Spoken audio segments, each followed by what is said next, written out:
À Téhéran, les autorités iraniennes qui encadrent les journalistes internationaux, ici des membres de la société de presse, les invitent à filmer les dégâts des frappes israélo-américaines. Ce commissariat a été touché, il n'en reste qu'un champ de ruines. Les passants à qui les journalistes ont le droit de poser des questions ont un discours aligné sur celui du régime. Je suis navré de voir où nous en sommes.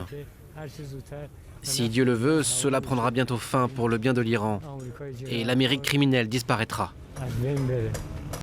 Mais les équipes des observateurs de France 24 ont pu s'entretenir avec une Iranienne qui s'exprime plus librement sous couvert d'anonymat. Sortir de chez moi aujourd'hui et tomber sur un barrage des milices Basiji, c'est aussi stressant que d'entendre le bruit d'un avion de chasse. C'est pourquoi, en ce qui me concerne, si ces frappes peuvent amener un changement positif qui nous permette de vivre une vie normale, je les soutiens. Et ces frappes ne faiblissent pas. Au 5e jour de la guerre, l'armée américaine estime même être en avance sur ses plans. Moins de 100 heures après le début de cette opération, nous avons déjà frappé près de 2000 cibles avec plus de 2000 munitions. Nous avons fortement affaibli la défense aérienne iranienne, détruit des centaines de missiles balistiques, de lanceurs et de drones iraniens.